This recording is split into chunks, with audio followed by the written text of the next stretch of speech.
Hey guys, I'm here with another Yu-Gi-Oh! Market Watch. I was not planning on doing one probably until like tomorrow, but I was just interested to see kind of what the fallout was from some of the leaks from Ghosts from the Past. And I also was just kind of scrolling and noticed some huge buyouts for the Despia slash branded stuff. So we're going to go over that because I think if you have some of these cards, it might be a good idea to sell them. And if you don't have them, if you're trying to play branded, you might want to get them sooner than later. So first, Albaz is back up towards the 125 range. If you didn't know, it did come down to like 65 to 70 right when the reprint was announced, but we are right back to where we started because of people wanting to play the deck, now. So that's just kind of how it's going to be until we see the actual reprint. Guardian Chimera is up to $60 as well, which is crazy, but we all know it's going to be, $70, $75. We've known that for a while, which is why I tried to pick one up, but unfortunately it never showed up. But that's the way it goes sometimes.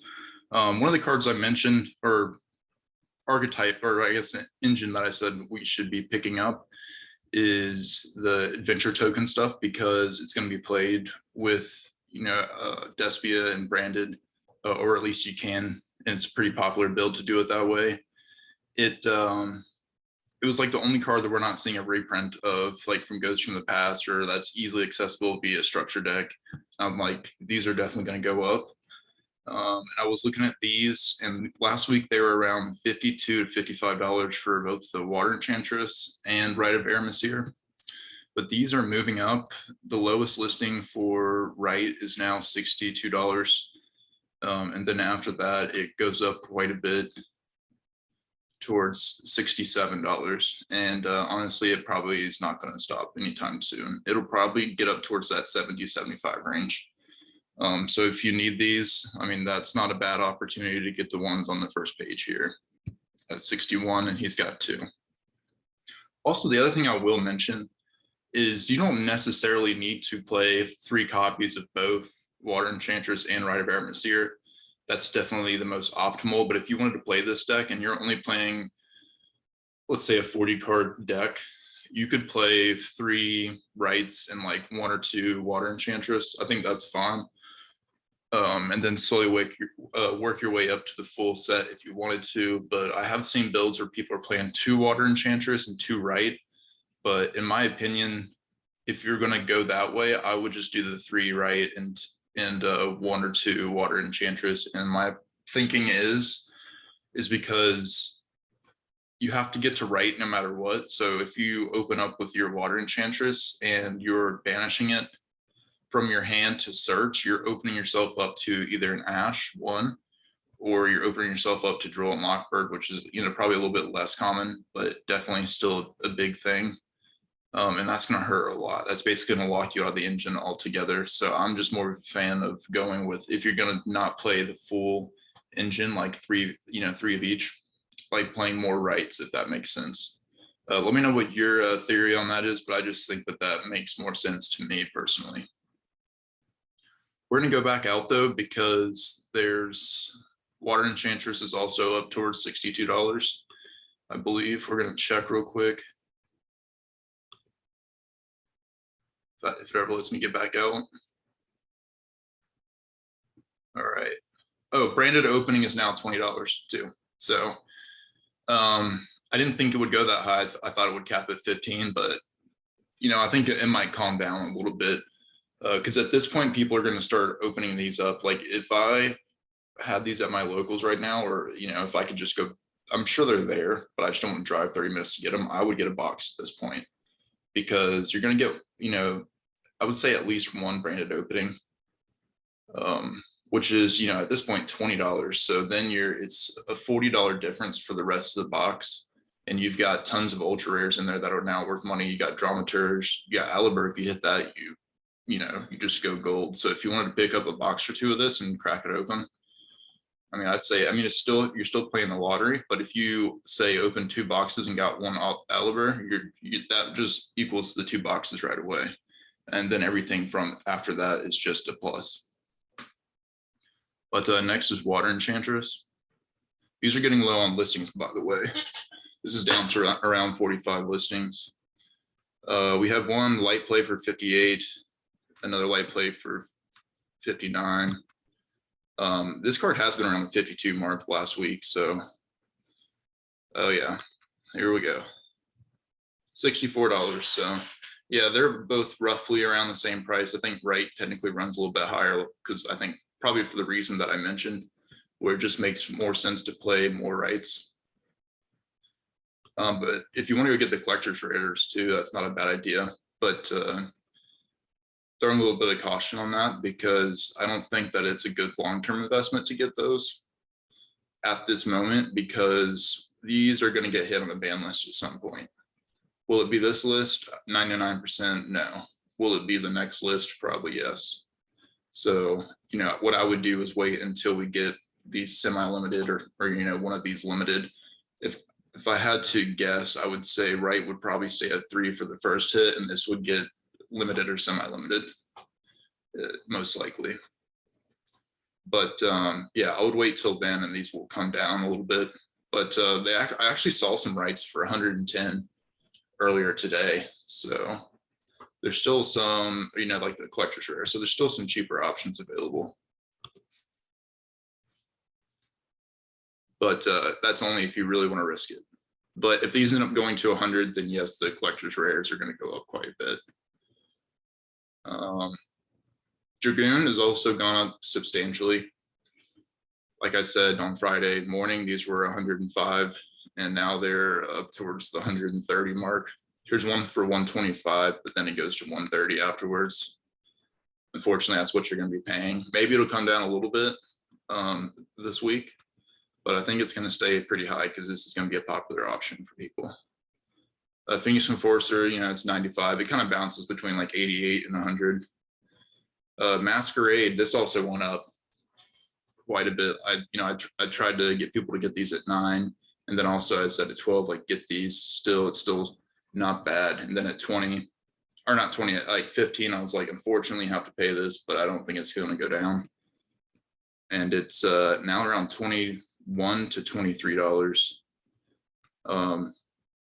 Actually, I had one for sale for 22, but I wanted to play the card, and I thought it wouldn't get to that price for at least another 3 or 4 months, or at least a couple of months. But I saw that I had the lowest listing. I was like, I need to move that up, because at the time when I listed, or when I bought the card, it was going to be more of like an investment flip, like, you know, hold it for a month or a month and a half and then sell it for a good chunk of change. But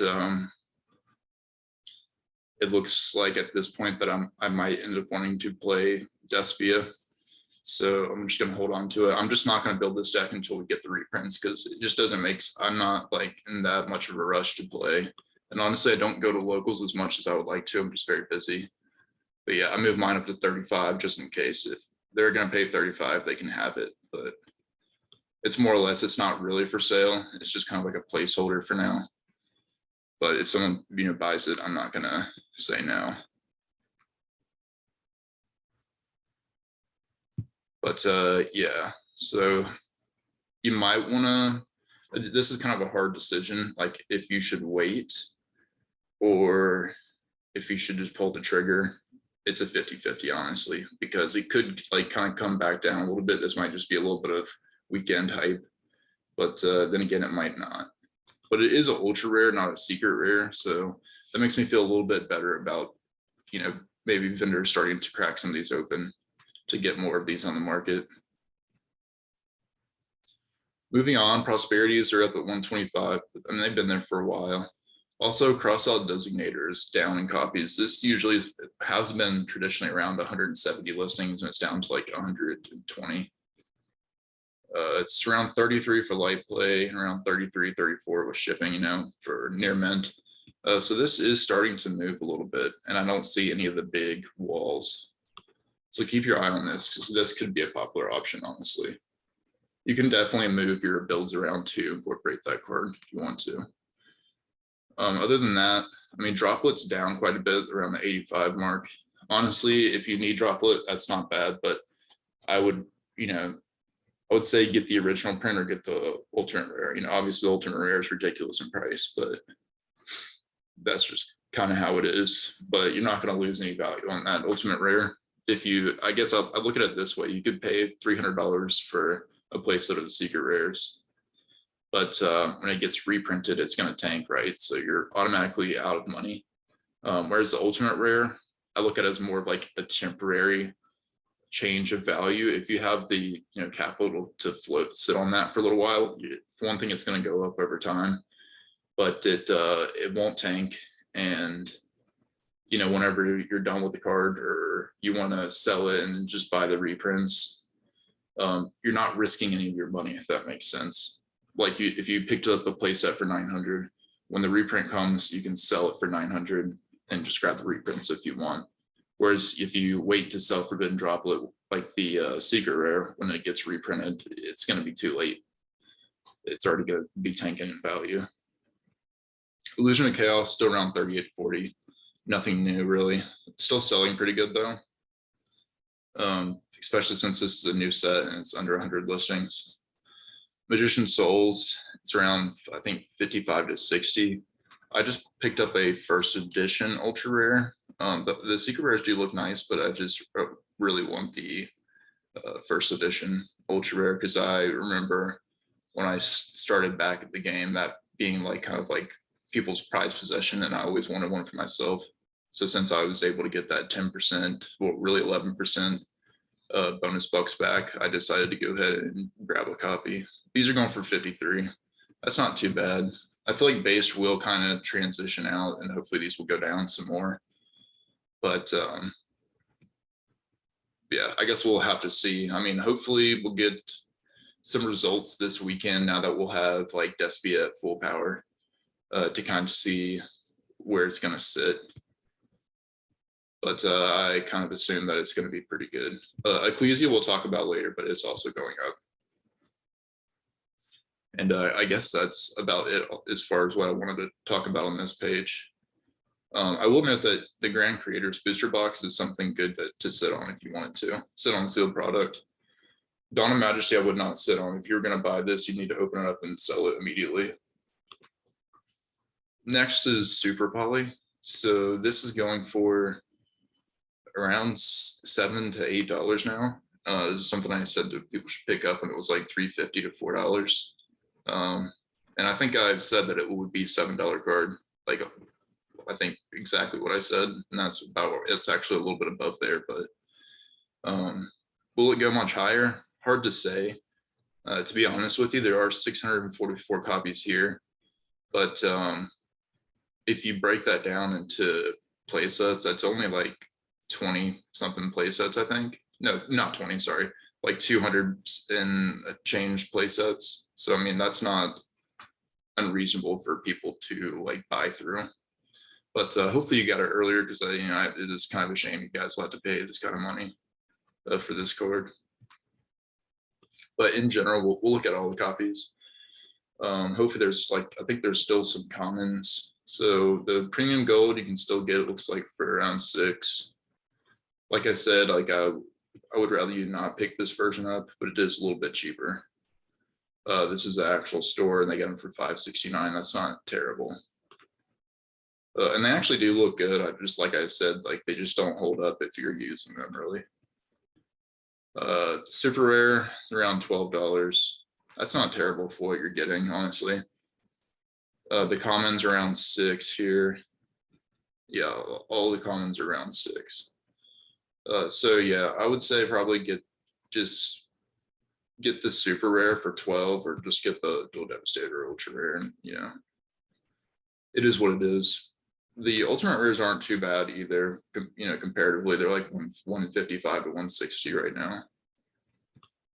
Moving on, the Light Hex Seal Fusion. And I'm going to continue to check on this card because I just have, I just kind of know that it's going to go up quite a bit in price. And I kind of wanted to use this as an example of like cards that, I'll tell you to pick up cards that I think are going to go up in value over time. But this is one of the ones where I'm like, you need to get this now because it's going to skyrocket in price. And still the baseline is $4.50, like $4.50 to $5 when I've talked about it. a week or two ago. I think it was last week, maybe the beginning of last week. But now it's, you know, $9 lowest. I'll refresh this. It might already be bought out.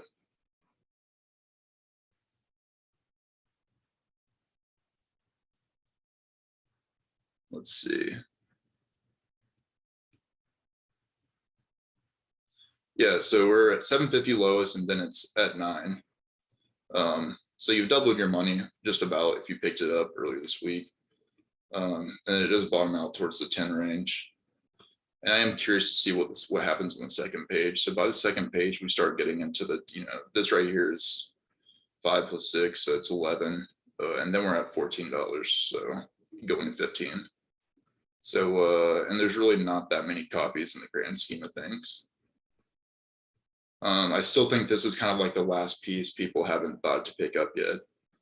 And there's just, these are really, really old. So once people catch on that you need this card, it's going to go really fast. I do think that this is the correct target to play in your deck. Whether you want to use Albion to go into, use this to go into your Masquerade or Dragoon, or really anything, that any kind of fusion monster, it's pretty versatile to help you go into really anything that you want to for the most part. But yeah, I think this is going to continue to go up. I don't think that playing Dark Magician is the correct move, if you ask me. I think this is definitely a lot better, and it helps you be a lot more flexible with what you want to do, depending on the game state. Next is Starving Venom Dragon. This is also a card that will see a lot of play with Super Poly being in the format again. And I'd say this is really the best target for Super Poly. And it is $3 for the super rare, which is what I have.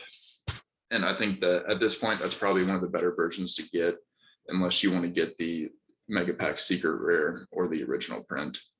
But these are up quite a bit. These were down towards 10 to 12 not too long ago. Like maybe even the Mega Pack was like 7 or 8.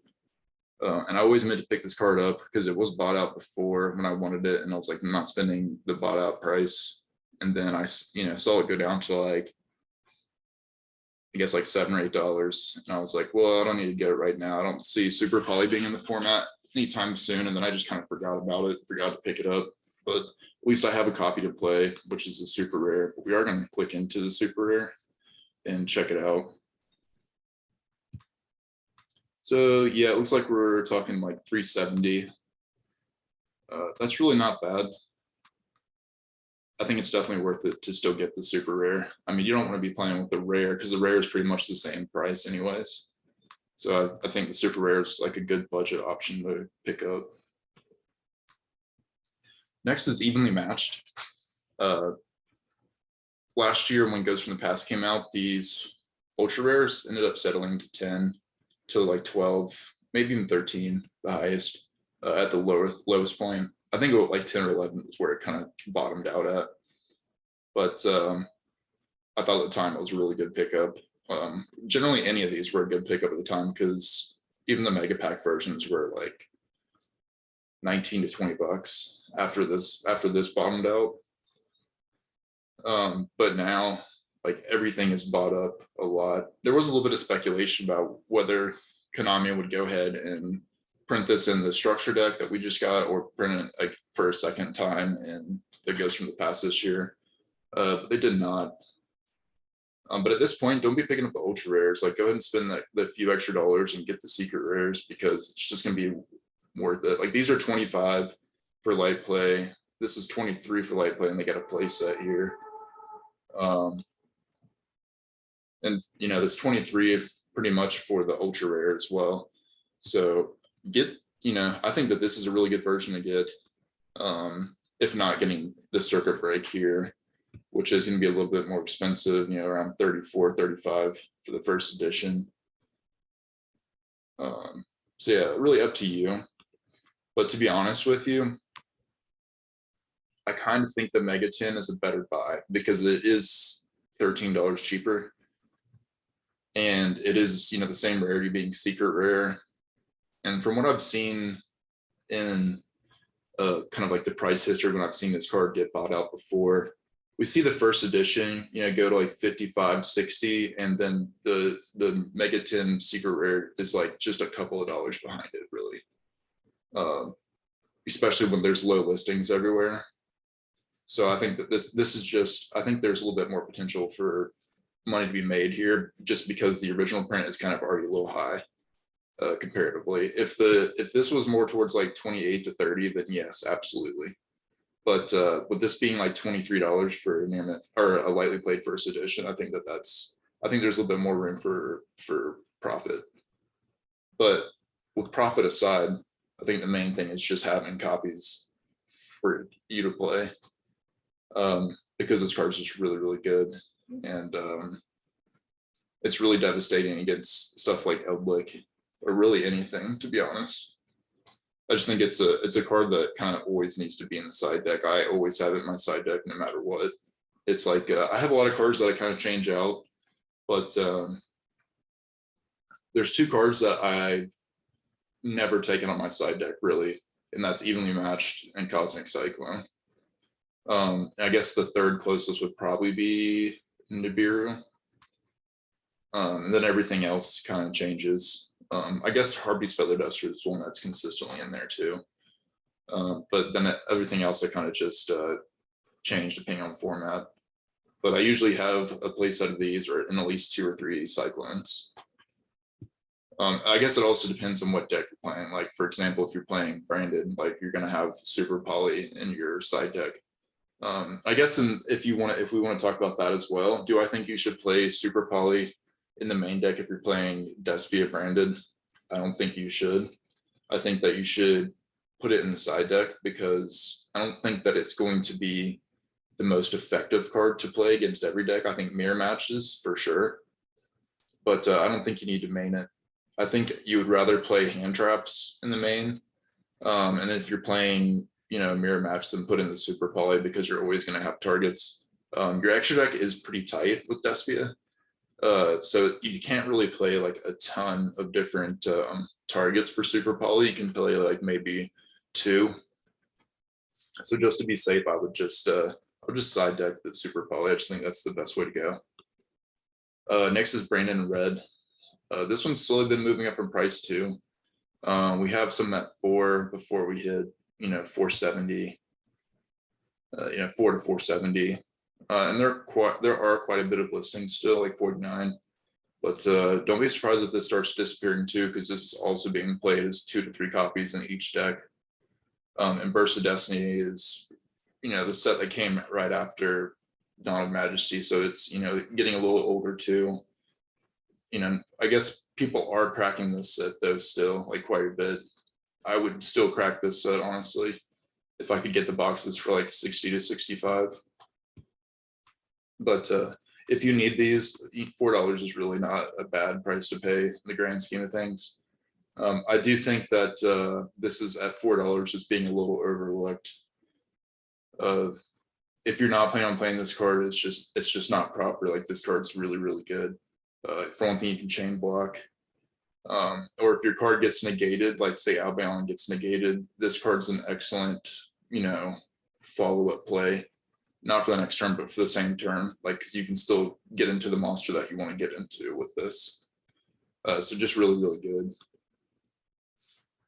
But next I wanted to talk about the structure deck and kind of where the card prices are going. The structure deck itself is at $14. Super, super fair price. But the most expensive card now is Pot of Extravagance from that, $2.60 to $3 range. Great pickup, in my opinion. Pot of Extravagance is always going to be, a $5 card. This will go back up towards $5 eventually. But Branded Fusion at $2.80, pretty good too.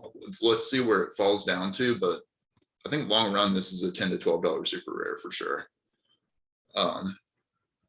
And that's if it doesn't get banned, but I don't think that this is going to end up in the ban list anytime soon. I think they'll hit cards around Branded, like probably Hex Seal will probably go, not this ban list, but maybe next ban list, depending on if that's still seeing play and stuff by then. I assume it will. I can't really think of what else they would hit. I mean, really, your power play is branded fusion. I mean, they could maybe limit super poly, but to be honest with you, I don't think super poly is going to be the most oppressive card, because it's just not going to be seeing play in main decks. It's going to be in the side deck. But there's some really good penny stocks in here. Starleech Seifer is the one that really sticks out to me. But I also think all the ultra rares are pretty good, except for the Sword Soul. That card's terrible. But Tribegate Mercurier, I think, is pretty underrated too, because it's a hand trap for this structure deck, or really anything that's playing branded fusion spells. Not fusion spells, fusion monsters. Because you just have to have a fusion monster on field that lists Fallen of Albaz as material, which is a lot of the cards in the deck. Yep, that's right. I just wanted to make sure. And then the secondary effect is if this card is banished, which you can banish it with branded in red, you can add to your deck from your deck to your hand one Fallen with Albaz or one monster that mentions it, except for Tribegate Mercurier. So you kind of have a lot of options there as well. One of them being Albion, the Shrouded Dragon, I think it's called. Let me make sure real quick before I tell you wrong. Oh, sorry, I have to see my armpit there. Albion, the Shrouded Dragon, that's right. Which is also pretty good for, I mean, for one thing, you just get an extra card to hand, but then you can also like shuffle that back into your deck to draw a card, which is nice. Yeah, I think it's just a super good card. I'm playing this at 3. If you saw well, I guess you won't see it until 8 p.m. tonight. I don't know when this video will release comparatively, but I'm playing this card at 3 because I think it's just really, really good for the deck. Next, I kind of wanted to go over Dual Overload. And a lot of these cards are seeing quite a bit of value. The boxes are at 70. Well, I don't think it's worth to buy the box. I think a lot of these cards are worth picking up. Auroradon especially. And it could get hit in the ban list, but I don't know. I kind of just don't see Auroradon as the issue. I truly think that it's always been Crystron Halqifibrax. But I don't think Hulk should be banned either. I really like that card and what it does for synchro-based decks. That's me personally, but I can see where people have a problem with it. But I honestly don't think that it will be hit for a little while. I think probably next ban list something will have to go from this package, but I don't know. I mean, realistically, all you're doing with this combo is getting out a Baron, which is just one negate and a pop. It's not really that oppressive. Whereas before with like the O-Lion and Linkross, it was really, really oppressive. I just don't think, I think now we've kind of nerfed it down to where, like, I don't know, I think it's kind of, I wouldn't say that this is any stronger than Branded Fusion, or Branded Fusion is actually arguably a lot stronger than this combo. And the other thing is too, is you have Ash Blossom, all these hand traps that if you stop Crystron Halqifibrax, then you pretty much screw them. Like they have to commit a lot of resources to doing this. And you might say, well, then a lot of times it's only one card they're using to go into Halqifibrax. And while that is true, you really don't have a follow-up play. Like if this gets Ash a lot of times, unless you just haven't used your normal summon or something. But for the most part, you're kind of dead in the water if this doesn't go off, unless you just normal summon and go into Destroyer, Phoenix Enforcer like through Verte. But that's a whole other issue on its own. But other than that, I just wanted to point out some of these cards have a fair bit of value if you wanted to dig through your bulk and look to sell them. Zombie World, absolutely get rid of this as soon as you can, because we are getting an ultra rare reprint and goes from the past. So these are $3 to $4 that you could easily flip and just take the free money. But also double evolution pills around $2. I think you should, if you're going to get this, just get the secret rare and get rid of these. Ancient Gear Ballista is like $4 to $5, which is crazy as well. Swap Frog's finally above the dollar mark. I had a play set of these that I've just been waiting to move, but I was hoping to get like $3 for them. Cyber Dragon Infinity also $3 to $4. Phantasma at 3 is a steal, though. I would be picking these up. They're not going to be, you're not going to be using it this format, but we're always going to have blanks, and this card will always, have the ability to see play. Almirage is not bad for $1.14 because I think it has 3 prints. I think it's the secret rare, which looks amazing. It has this print, and then I think maybe a rare. I can't remember. Sign Up Mining is also really good to pick up. There was, word that people thought it would maybe get reprinted again and goes from the past, but it's not. It's definitely not going to. And with all the other cyber support that we're getting, people are going to be looking at Sign Up Mining. So I would, keep your eye on it. But that's mainly everything. Maybe the tour guide alt art is, pretty nice if you wanted something like that. But yeah, that's mainly everything in this set. I'm going to refresh this real quick. But these are finally moving up. They did come back down to like 49. They've been kind of bouncing between like 48, 49, like 55. But I think they're finally starting to show signs of moving up. So the lowest listing is $52 with 99-cent shipping. It's a little expensive for shipping, but it's around $53 really. And then we're up to $54. I think it kind of quickly goes up.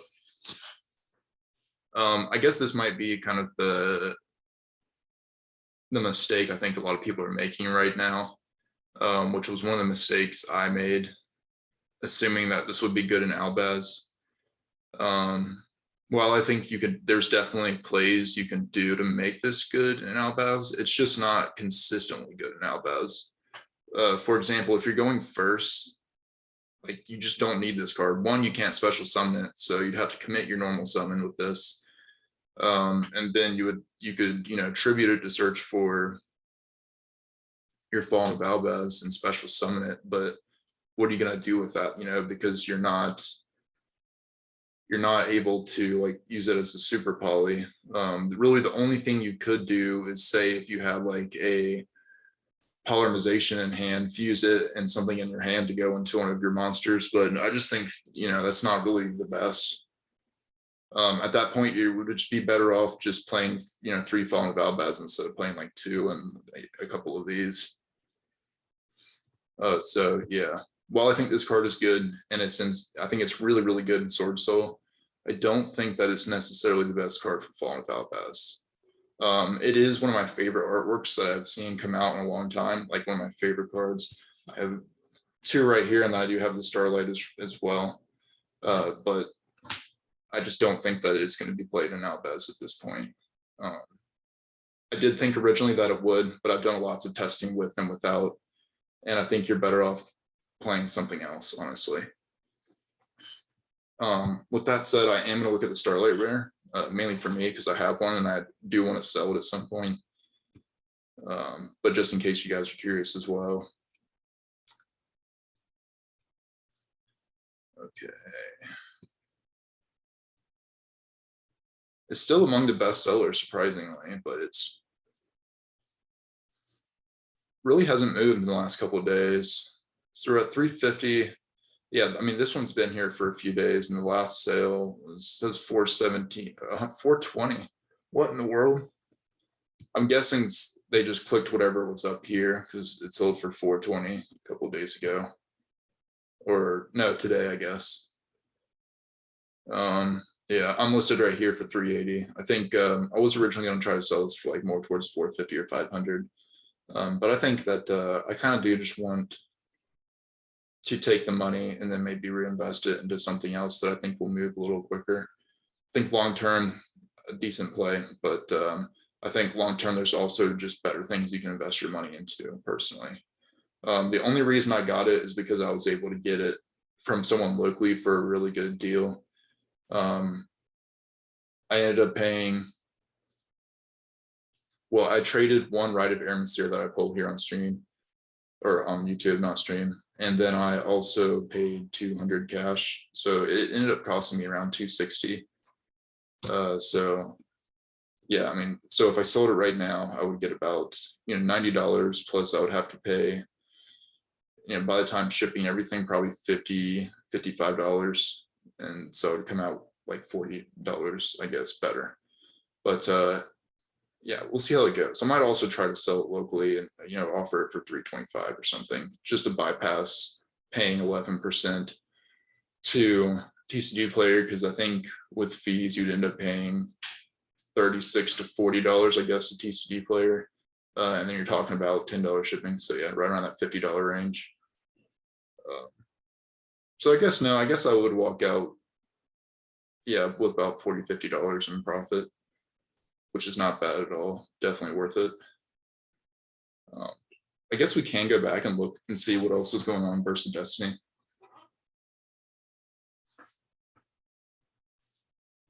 This was honestly just one of the best sets we've had since, I think probably the best set since Rise of the Duelist, like hands down. Moye still around the $20 range. I really want this to become cheaper because I really want to play Sword Soul. At this point, I've kind of just accumulated everything I would need. And some people say that it's a boring deck, but I don't think so. From like me playing online, I just really like Synchro is my favorite archetype. Not archetype. It's favorite mechanic in the game. So anytime something new Synchro comes out, I'm just all about it. Just like when the new Stardust support came in Dawn of Majesty, like I was, even though it was a terrible set, I still opened the set because I was looking for some of the new Synchro stuff. I've been testing around with that deck for a long time, ever since the set came out, and I still enjoy it every time I pull it out to play it. Honestly, these Evil Twins Trouble Sunny is also probably a pretty good buy as well.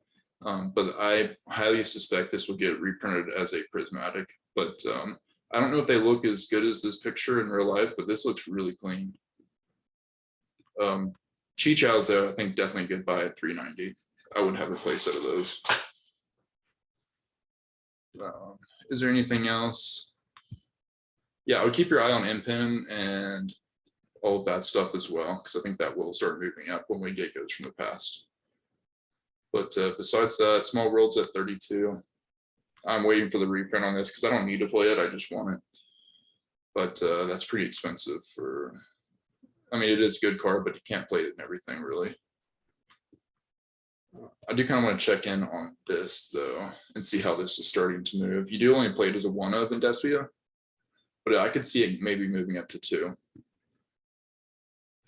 Oh yeah, so it's starting to definitely get a little bit more traction. Going up to, oh, it is $1 now.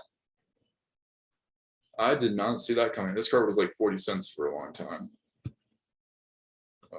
Where are we bottom out here? It's still at $1 on the second page. I think it's going to have to fight. Well, here's one for 40 cents. TCG Player doesn't make sense sometimes. Honestly, if you want to risk it, these are 25 cents. Let's see what his bad reviews are. So I might have y'all snag this.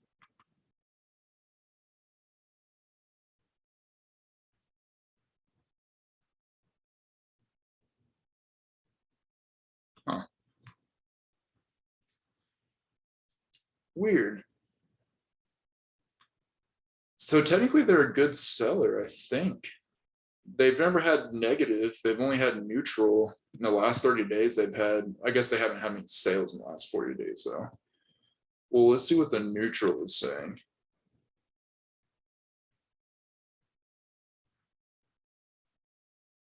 Yeah, this seems worth it because they're just saying that, some of them have some incidents, but the seller was nice about it. And that's all that matters when it comes down to it. It's not that you are 100% perfect, like everybody makes mistakes, but the difference between like a good seller and a bad seller is how they handle those incidents. If they're like, I'll give you your money back or I'll send you a new one or whatever. If they go right on the defensive and they're like, that's not my fault or this or that or whatever, then yeah, that's what makes them a bad seller. So if you want to get these, not a bad option, honestly. But other than that, I think that's everything that I wanted to go over. I just wanted to thank you guys for continuing to tune in and watch these videos, and I hope that it's enjoyable for some of you. But I also am kind of curious. I kind of want to see what you guys say, but what is your favorite content that I put out? Is it the market watches usually? Is it deck profiles? Or, you know, just kind of, I want to get a general idea of like what people like the most. And then feel free as well if you have suggestions, like if you're like, I really like the content you make, but I want this, or could you do that? I'm open to any new ideas. So yeah, just comment down below what you'd like to see or what you have been enjoying. And in addition, I guess I keep forgetting to mention, but I am going to announce the winner of the most recent giveaway on Wednesday. We'll probably do a market watch, see how things are going. Yeah, I usually announce them towards the beginning of the video, just so you know. So like if I end up doing a premiere and you kind of get on late, just if you want to continue watching, that's fine, and then just come back later and see who won. But I think probably the best thing to do, maybe, I think going forward, is maybe announce at the beginning, especially if I'm doing a premiere, and then circle back to it towards the end, just as a reminder. But yeah, like I said, we will be having an Albaz, Albaz structure deck, like just taking three structure decks and then putting them together with like the most optimal build, in my opinion. We'll be doing that at 8 p.m. tonight. Not sure if this video will go up before then. Probably not. I'll probably have this one going later, but yeah, if you're watching this later, then maybe you might want to go back and watch that video. But thanks for watching, and I will probably do video tomorrow, I imagine. Thanks.